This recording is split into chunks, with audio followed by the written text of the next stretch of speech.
Välkomna till TV Sydväst. Ikväll så ska vi visa er åter ett avsnitt i våran serie Gäst hos Sydväst. Men ikväll har det här avsnittet en lite annorlunda inriktning. Normalt brukar ju Gäst hos Sydväst handla om en person, inte nödvändigtvis känd eller celeber, men ofta en person som har gjort något väldigt intressant och har något intressant att berätta om sitt liv. Och vi har en sådan person här ikväll som har haft ett intressant liv och har mycket att berätta. Men det är egentligen inte bara han som är gäst i programmet. Programmet handlar också om hans land. Så gästen är på sätt och vis också det land vår gäst representerar. Och jag hälsar nu välkommen. And that's why I'm changing language. I will welcome to our studio Mr. Benny Dagan, or should I say His Excellency Mr. Benny Dagan, the Israel Ambassador to Sweden. Welcome, Benny. Thank you very much. And please call me Benny. Yeah. Well, I was already doing that, okay. But maybe I was a bit impolite. But you're a diplomat, so of course, immediately you caught on. And I think that isn't this informality something typical for your country? I think it is, absolutely. I think by tradition, we feel a bit uncomfortable with formalities. I think we've been in the business of breaking out of formalities. That has been the nature, I think, of the state with all the creative energy and all of that. So we are a bit uneasy with that, even though, of course, things have changed also in that regard in Israel. But isn't there maybe also another link?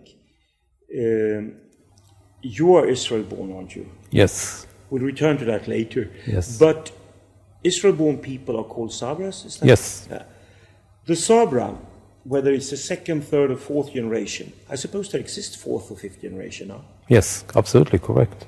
They've been born and raised in a country with a certain, how should I say, pioneer spirit. And I sort of see parallels with countries like Australia, United States, Canada, the great outback people that were colonizing almost empty areas there were, of course, people, but that's another problem we could cover later. But basically, they are colonizers and they are pioneers. Is there, you think, any connection there? Pioneers tend to be informal. Probably, I think there is a connection here. But don't forget that what we did when we came back to our land, to the land of Israel, from the diaspora after almost 2,000 years, it was a revolution in a way against our past. And in that regard, we also, I think, revolted against formalities and codes of behavior and so on in order to free ourselves into new dimension of what is called the Zionism, our national movement. So it has also in spirit of that regard. So it has the national aspect of that, but also, of course, a very private element, which makes us feel at ease being informal or informal to a very large degree. Maybe it's also the army? Yeah, but I think when you go into the Israeli military, it's also in that regard, it's also very informal. It's not very hierarchical. It's very much flat in the sense that you feel at ease to talk to your superiors in a very natural way. And I think we have found that actually encourages the ideas or the values of innovation and so on, because you free yourself and you are not bound by all kind of restrictions. So it's a good quality in that regard. But that is also rebellion, you could say, not just against old European formalists, but also rebellion against almost 2,000-year-old Jewish traditions. Absolutely. I think in a way we revolted against our own tradition and we try to build new life in that regard on our own land, on our historical land, the land of Israel. And you have to, in a way, the pioneers at the time that talked about creating a new type of Jewish life or a Jewish personality. Of course, after, almost 100 years, when we started, now it has been 100 years after that, things a bit are more, of course, complex.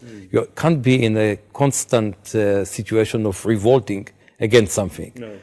So in some senses, we're also going back to some elements for formalities. You would find more Israelis going like me now, with ties, much more than 20 years ago. So things are changing and they're very dynamic in that regard. But could that really be compared to Israel? I mean, now you're here, you're a gentleman of a certain age, right. You're a representative of your country, plenipotentiary as the term is, you're an excellency and you're meeting government officials and so on. Isn't that very much a sign of that you are a diplomat? Yeah, it's a sign of me as a diplomat, but that's only during, the time that you work.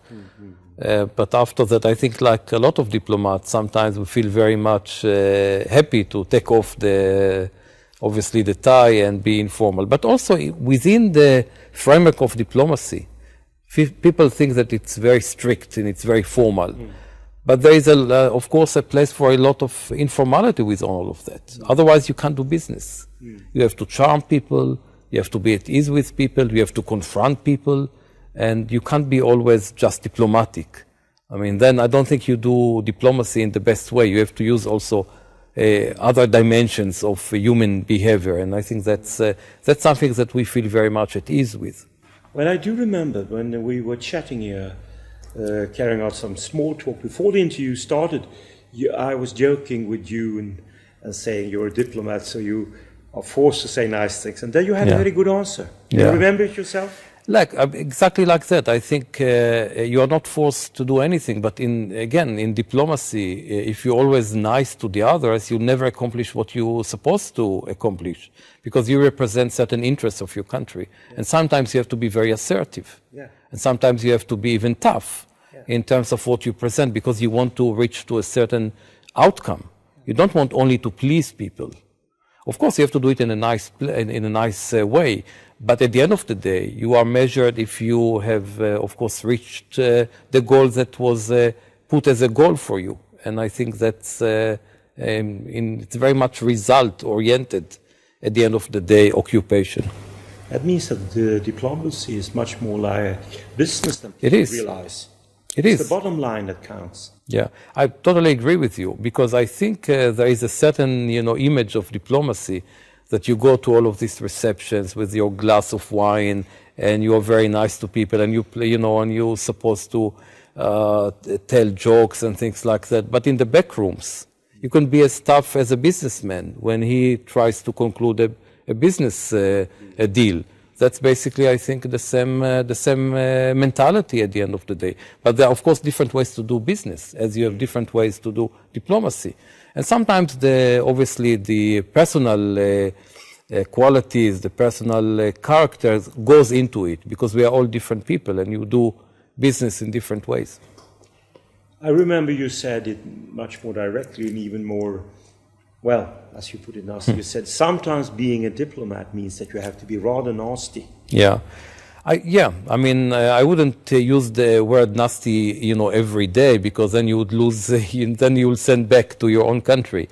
That's not the case. But you have to be assertive when it comes to your basic values and your basic interests, when you need to defend it. And then you have to be sometimes very assertive to make sure that the other side understand your position and take it seriously. Because if you, a lot of time, if you are too polite, then people would take it as a weakness, as you are not really ready to defend your positions. And therefore, you have to be sometimes assertive when it comes to the issues of importance. But again, being assertive doesn't mean that you have to be impolite. Doesn't mean that you have to be hostile. There are different ways to do that. How did you become the Israeli ambassador to Sweden? Well, I visited here in a working visit a couple of years ago, before I got here as an ambassador. I was in Oslo and also in Stockholm, And I was very impressed with what I saw at the time, with the quality of the people that I met in the foreign ministry and other places. And that actually intrigued me. And once it was available, I submitted my application, and I was very lucky to get it. So I'm very happy. It doesn't always happen that you get what you want. So in that case, it was very much the case. So it's really your choice more than you haven't directly been posted by the Israeli foreign ministry. That has been definitely my choice to come over here.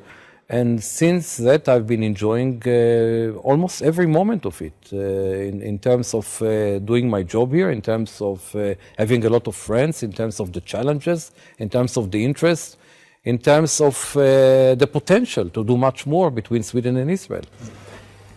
Where were you posted previously? I started in Egypt, Cairo, which is now, of course, very much in the news. A great upheaval with question marks about, obviously, about the future. Is it going to be a democratic state? And if yes, in what regard?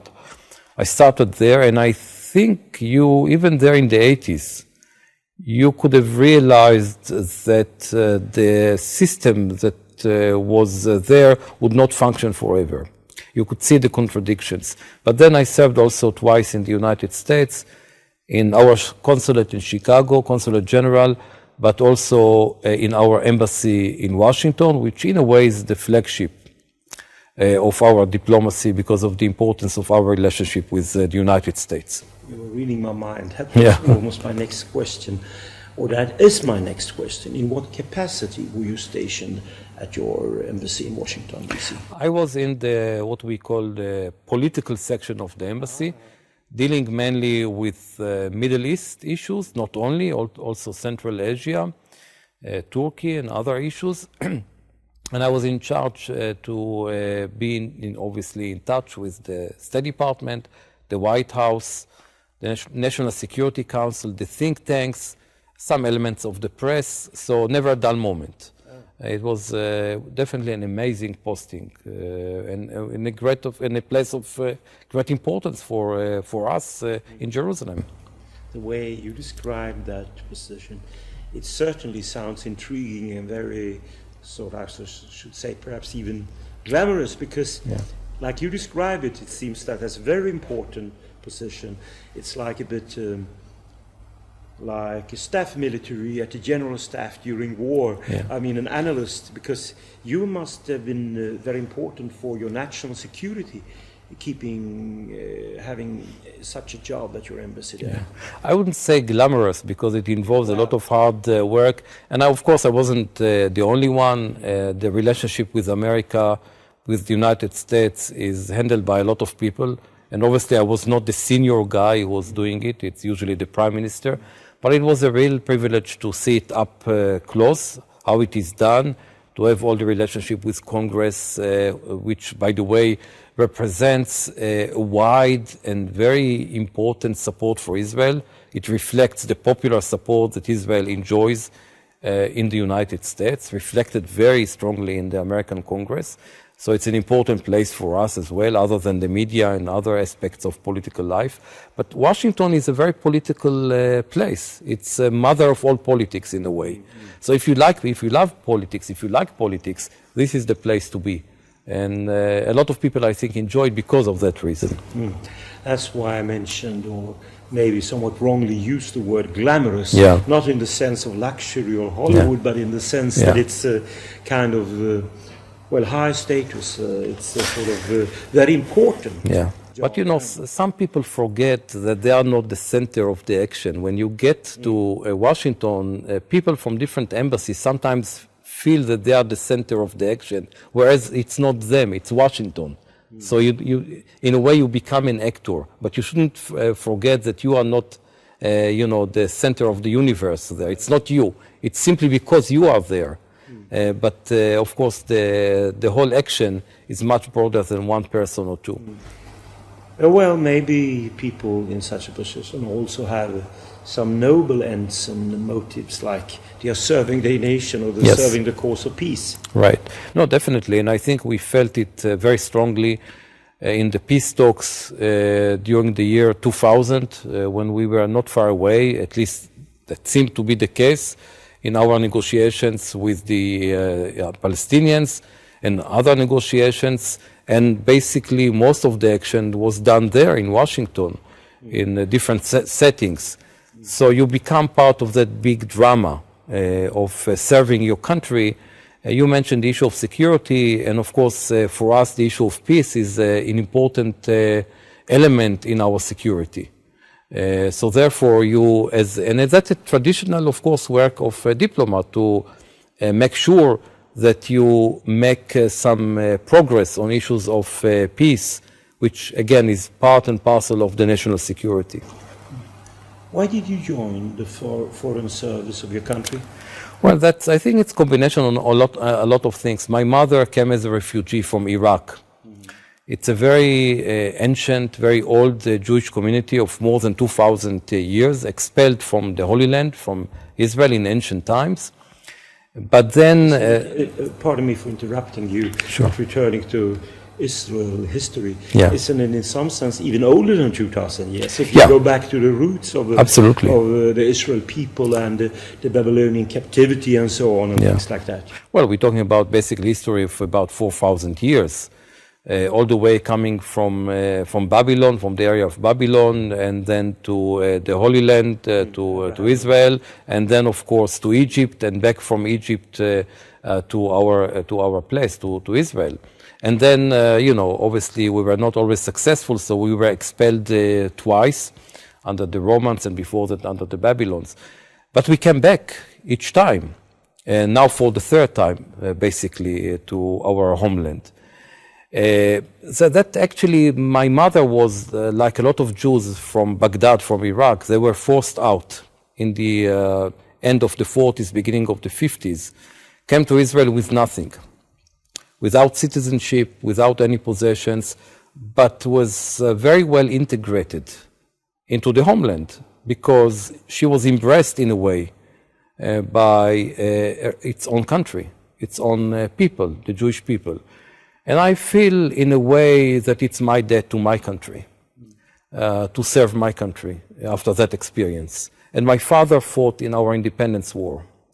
And I feel, my generation, I think, feel that we got the state, the independence, after 2,000 years of being in exile, as a precious, very precious gift that we should protect and develop and make sure that it's progress, also in terms of our relationship with the outside world. Bilaterally, in that case, with Sweden, but of course with other countries. So it's a sense of a mission deep down. But of course, you have also some other elements. A lot of my friends decided to serve in the foreign ministry, and they obviously told me about their good experience. And at some point I decided, why won't I try it? And so far I've been, I think I've been very lucky. I'm very happy with that experience, absolutely. You have already told us that you're born in Israel. Correct. And that your mother came to Israel as a refugee out of Iraq. But the rest of your roots, your father's side and so on, where are they from? Well, as you said, my father was born in Israel, but his family came from Iraq also. So basically, the whole family from both sides came from Iraq. Don't forget that at the time when my mother came to Israel, it was not only the Jews of Iraq who were forced out. It was about 800,000 Jews who were forced out from this huge area all the way from North Africa to Iran.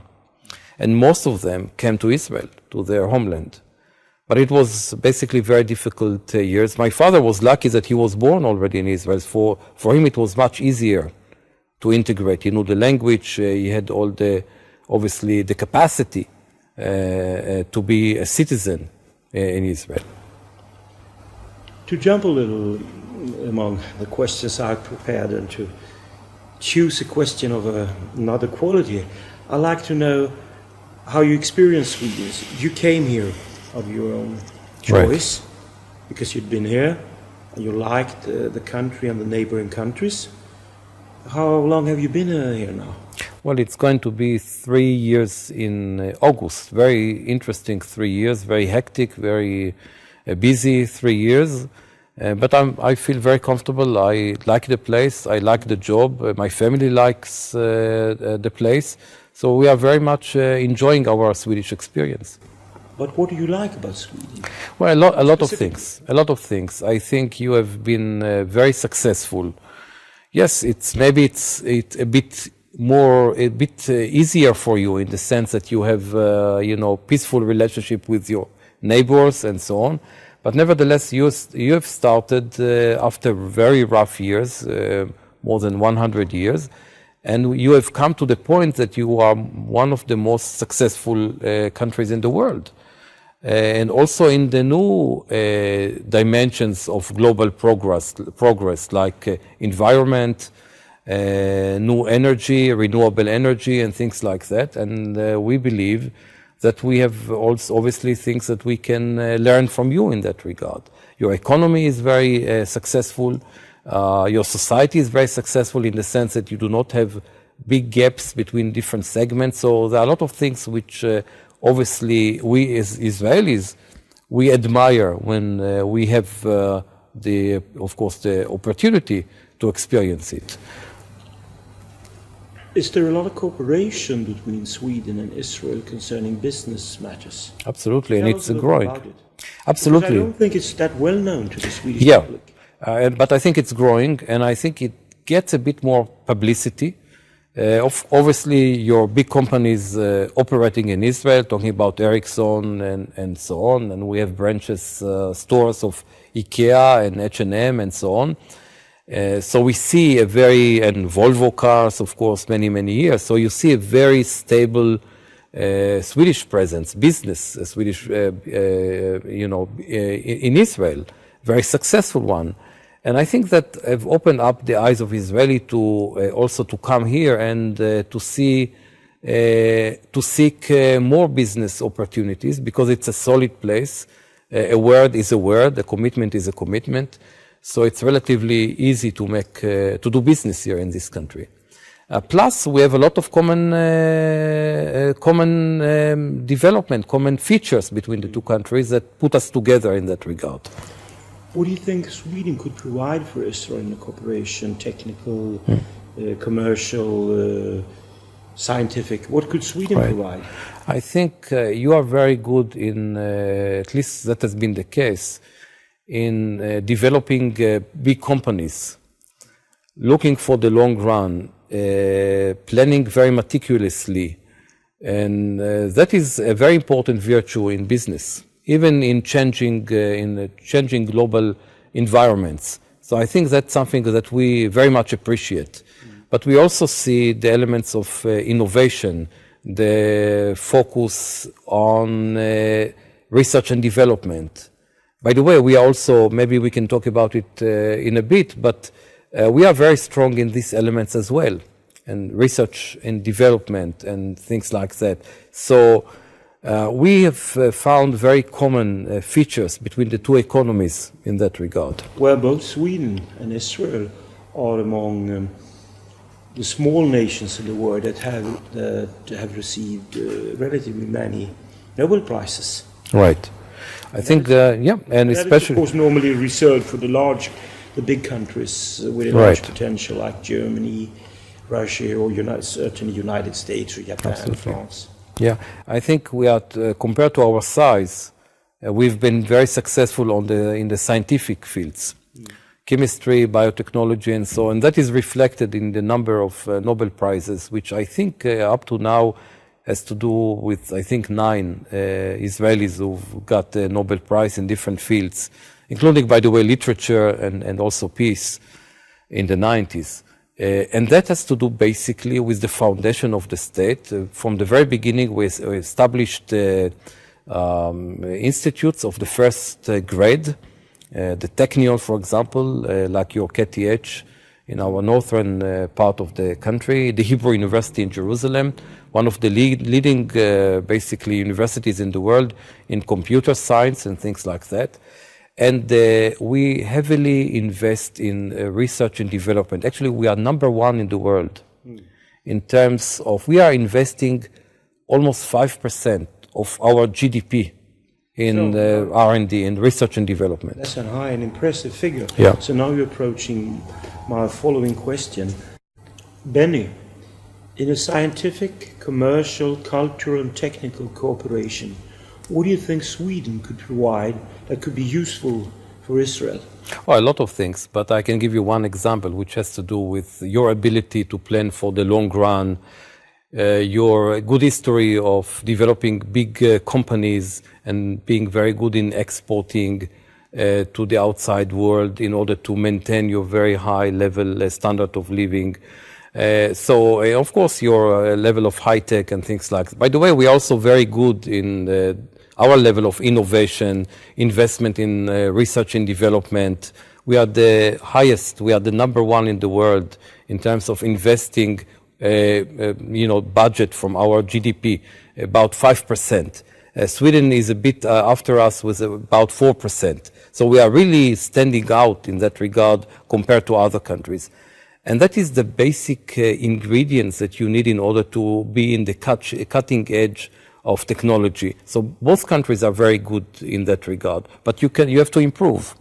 Benny, pardon me for interrupting you, but Sure. Isn't the result of that both Sweden and Israel take science and research very seriously? Absolutely. Isn't the proof of that both countries have a relatively high share of Nobel Prize laureates for considering their population size? Yes, no, absolutely. And I think we just saw another example of that when in 2009 we won, an Israeli scientist won the Nobel Prize in chemistry. And that was not, of course, for the first time that an Israeli scientist wins the prize.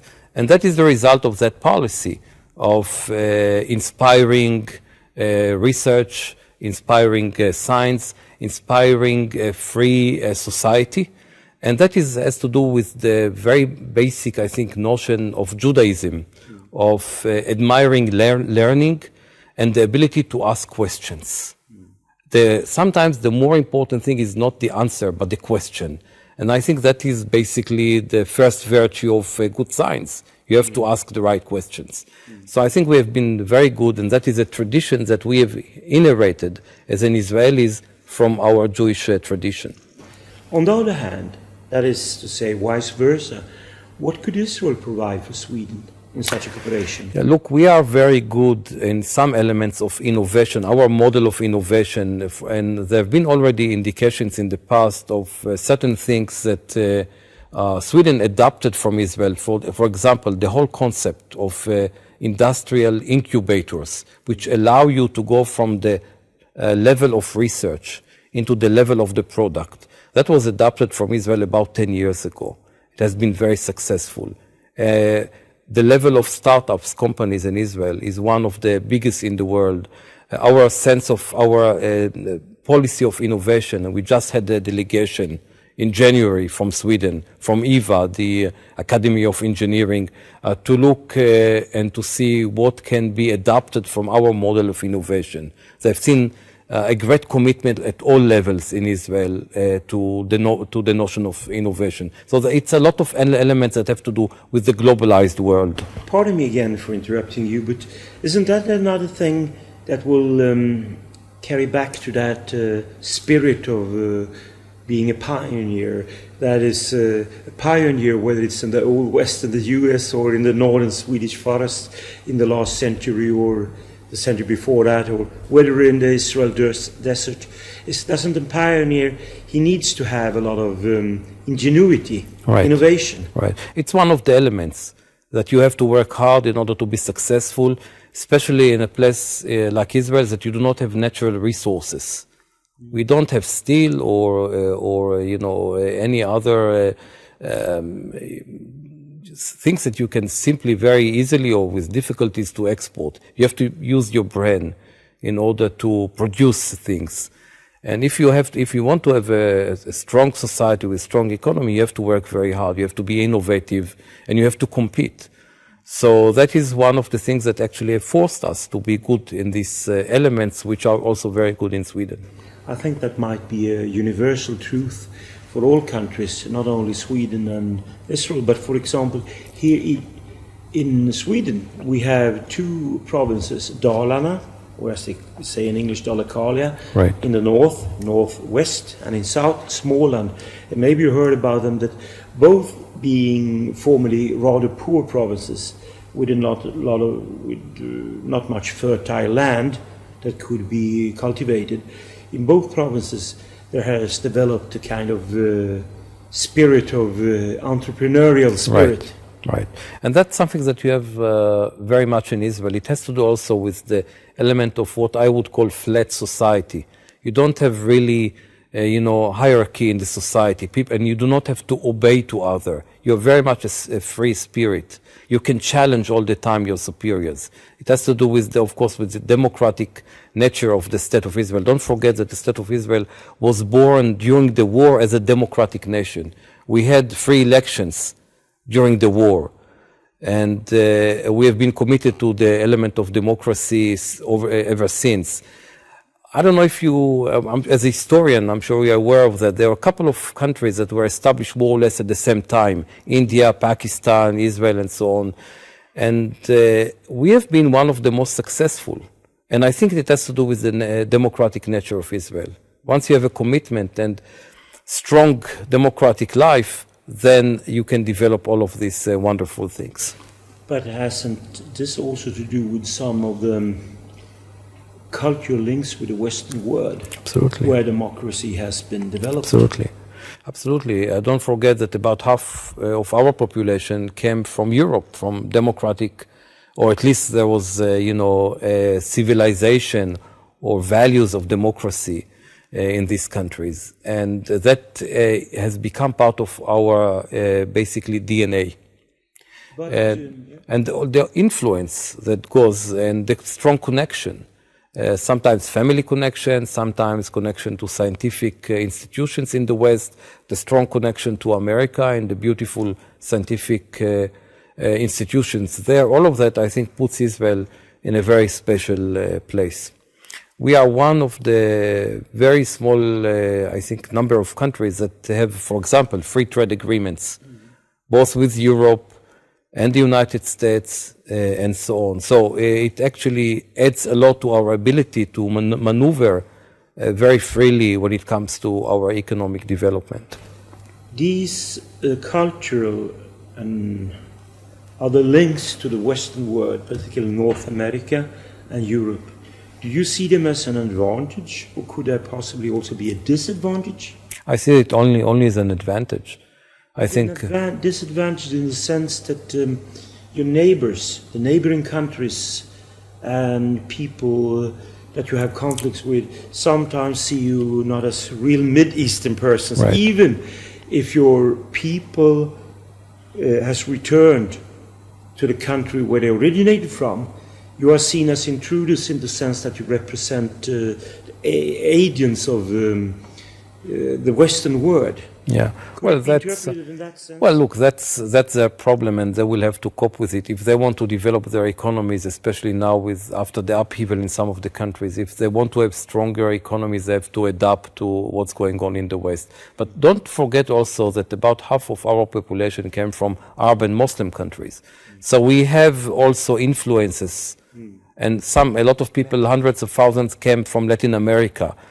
So it's basically an immigration society which absorbs influences from all over.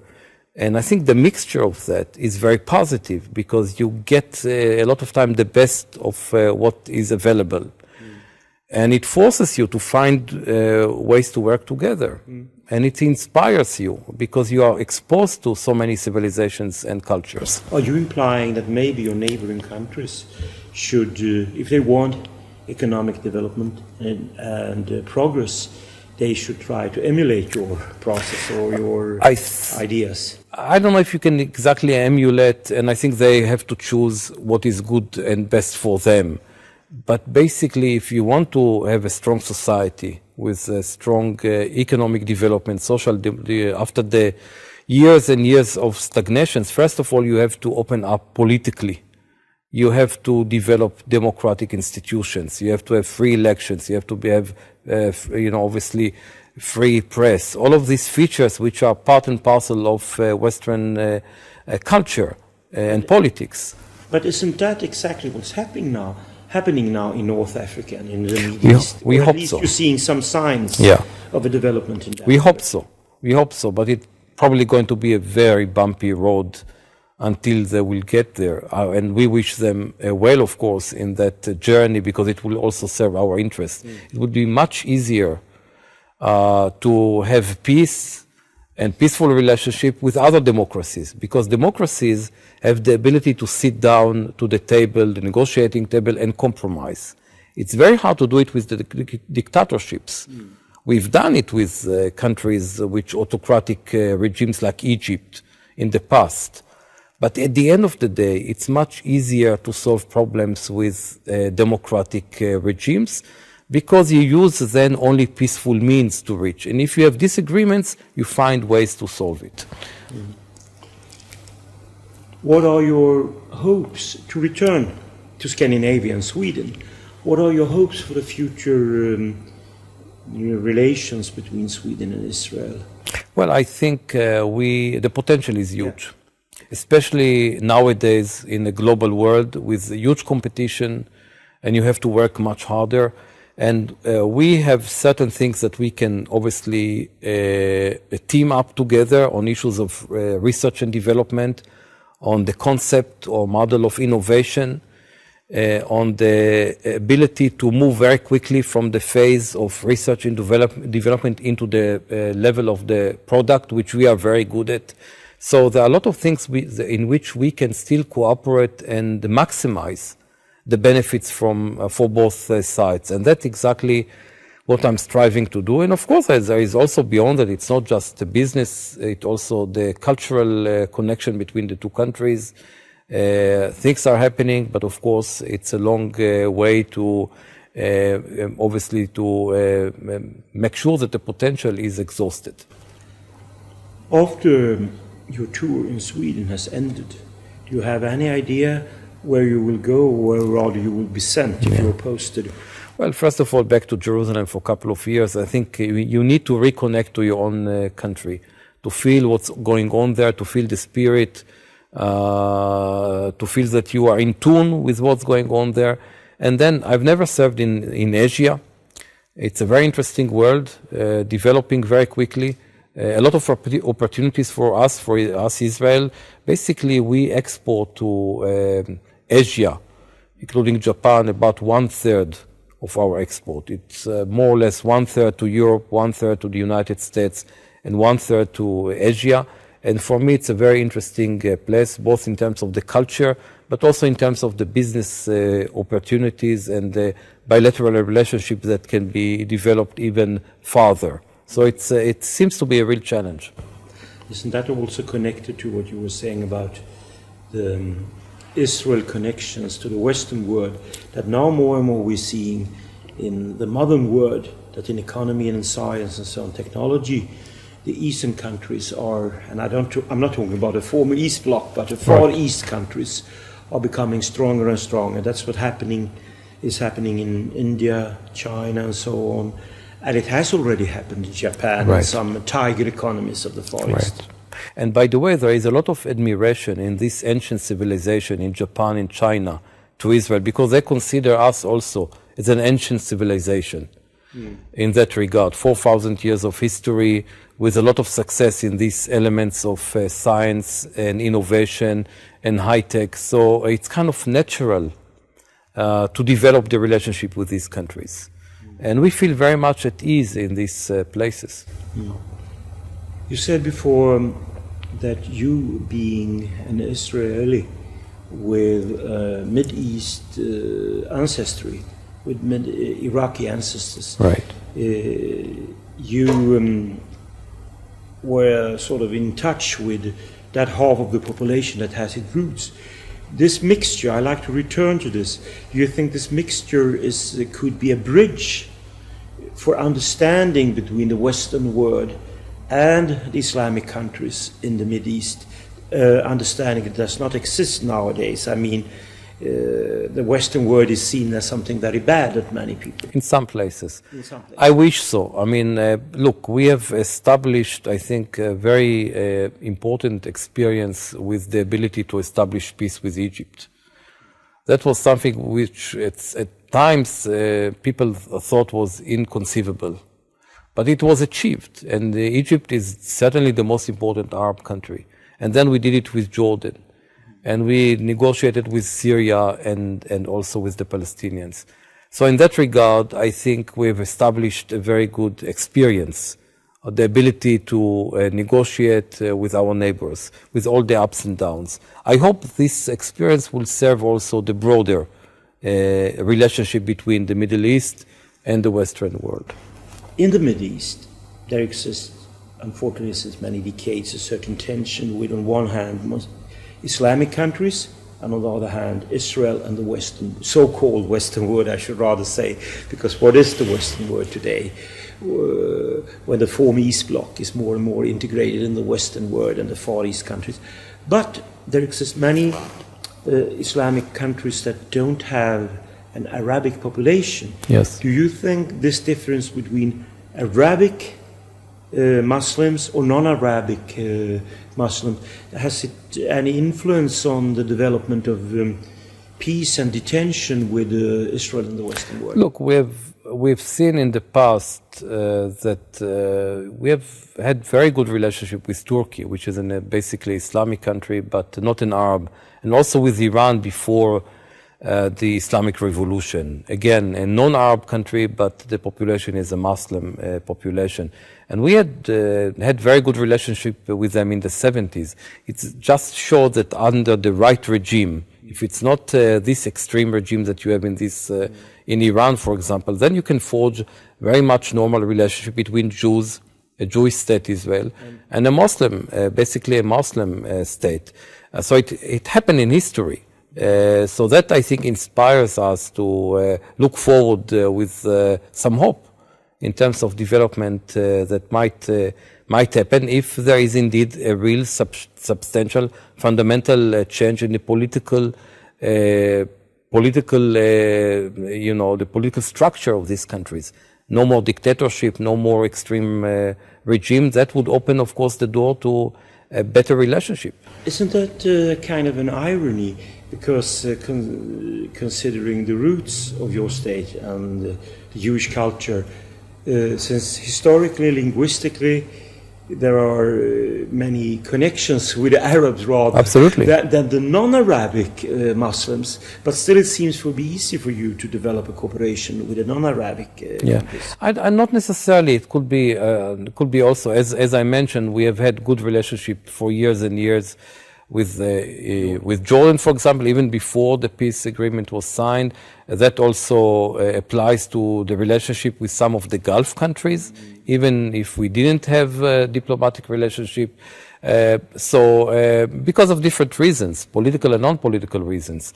So I think Israel has demonstrated its ability to function in an area which is has not been always very easy in that regard. But nevertheless, we were accepted by some of our neighbors. With the others, it might take more time.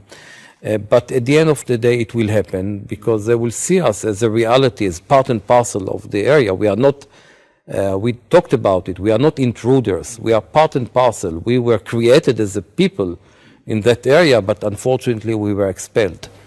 Do you see any similarities between Sweden and Israel, not only as a state, but culturally and the way of life and so on? Yeah, definitely. Again, small populations, even though you're much bigger than us geographically, but small populations with the idea that you have to make sure that your society is balanced, progressive, with commitment to certain values, democratic values, and so on. Put a lot of emphasis on science, on research and development, on the importance of the individual in the society, but also in terms of the connection between the different elements of society. Don't forget that there was a lot of admiration at the time by Swedes to the kibbutz system. That's right. And I think now there is, of course, a lot of interest in other dimensions of Israel. So I think there are a lot of elements that bind us together in that regard, in terms of building a better future. Benny, when you're mentioning areas where Israel could be helpful to Sweden, where Israel could provide interesting and useful products for Sweden. Could you be more specific? Which kind of projects and for which type of industry? Absolutely, but by the way, not only with Sweden. Just remember that in Israel, the discon key, which is now a common product, was invented in Israel. Intel has a big presence in Israel, the big company, computer company, and a lot of the microprocessors for the computers that goes Intel products were developed in Israel.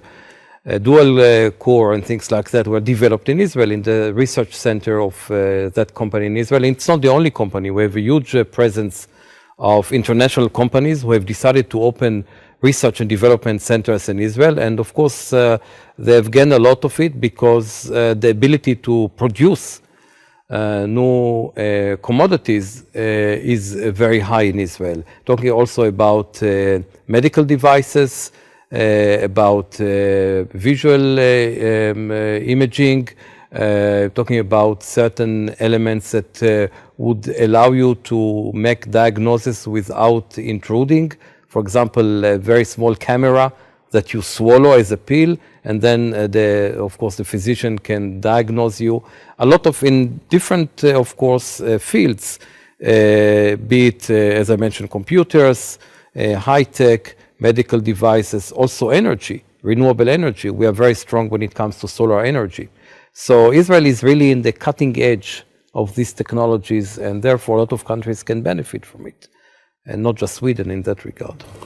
But I think it's particularly interesting for Sweden being one of the leading countries in IT technology and telecommunication, perhaps not in IT technologies in general, but in telecommunication with Ericsson and so on, and the cooperation we neighbor in Finland, that right. You're producing and inventing new components for cellular phones. Right. That's interesting. Right, absolutely. I mean, we are there in when it comes to Ericsson and companies like that and other companies, you'll find a lot of Israeli input, be it softwares and basic components, sophisticated components that go into these products.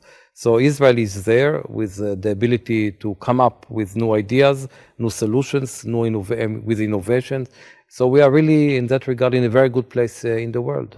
Could you be more specific concerning the Israeli innovations concerning solar energy? Because sustainable or renewable energy source or whatever right. you like to call it or mention it, that's a very interesting field in Sweden. Yeah. That's a field where the Swedes have tried to develop some innovations themselves. Right. Don't forget that we were among the first in the world to use solar energy to heat water already in the 50s.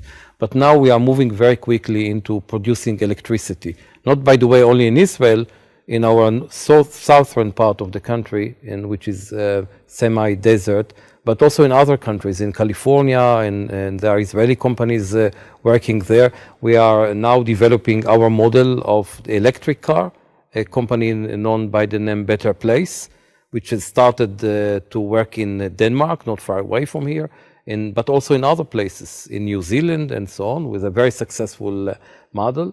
So we are going very quickly into this new field of energy. We've been obviously very good also in attracting a lot of people, scientific community. A lot of big conferences are taking place in Israel. A lot of tourists coming to Israel. Last year we had a record of more than 3 million tourists coming to Israel.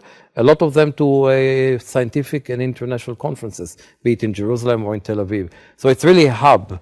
It's a place with enormous energy that attracts a lot of interest in that regard. So we are very happy about that development.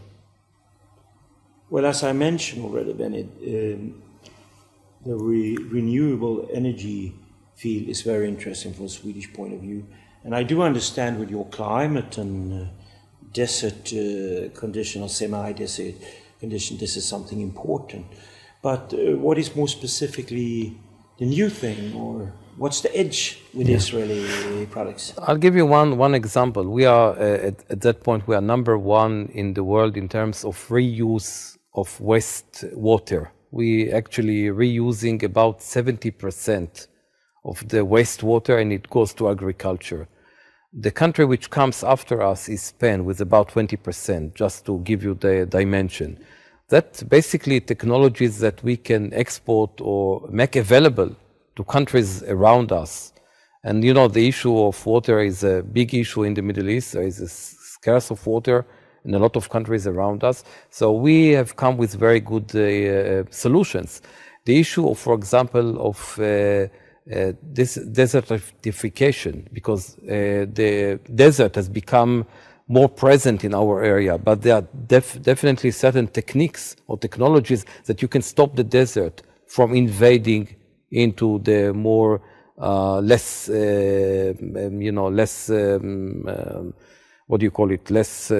desert area.